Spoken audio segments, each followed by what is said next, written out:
Bonjour Vincent Hervouette.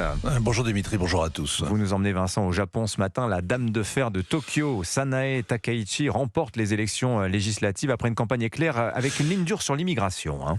Ouais, il y a un petit suspense parce que les chiffres tomberont dans l'après-midi. On sait déjà que sa victoire sera écrasante.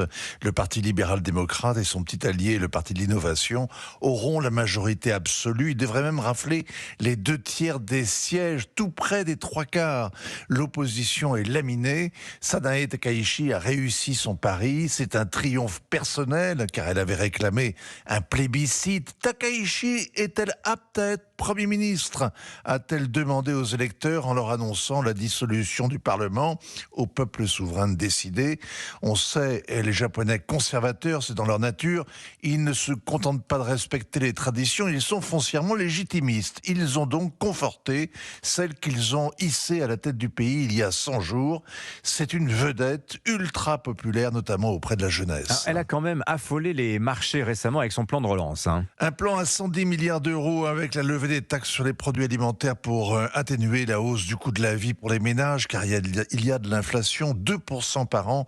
C'est aussi à cause de cela que le Parti libéral-démocrate avait perdu le pouvoir après des décennies de règne. Hier, c'était d'ailleurs la revanche de Shinzo Abe, l'ancien Premier ministre qui est mort assassiné en 2022 et qui a été le mentor de Sanae Takaichi. Elle a promis une politique budgétaire responsable, de construire une économie forte et résiliente, c'est-à-dire sortir de la stagnation sans laisser déraper les finances publiques.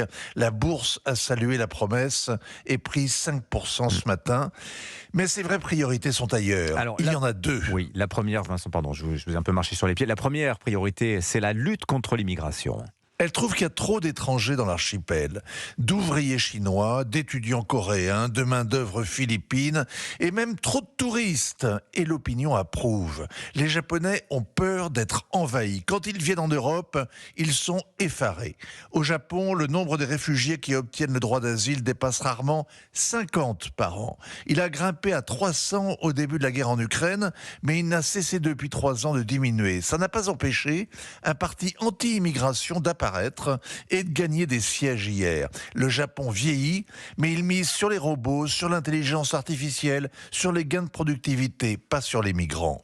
Hier soir, Sanae Takaichi a expliqué qu'elle avait déjà resserré le contrôle aux frontières pour que les terroristes et les espions industriels ne puissent plus les franchir facilement. Alors sa deuxième priorité, c'est le renforcement des capacités de défense du Japon.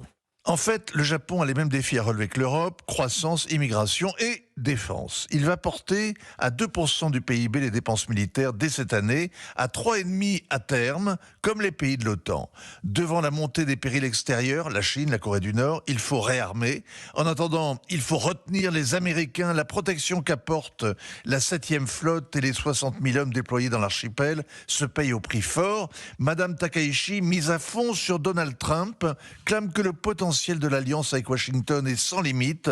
Elle n'a pas hésité à défier Pékin en laissant entendre que Tokyo pourrait intervenir en cas d'attaque contre Taïwan. Elle a ensuite refusé obstinément de retirer ses propos et en faisant ça, elle a encore amélioré sa popularité. Signature Europe 1, ainsi va le monde et notamment le Japon. Vincent Hervouette, merci beaucoup Vincent.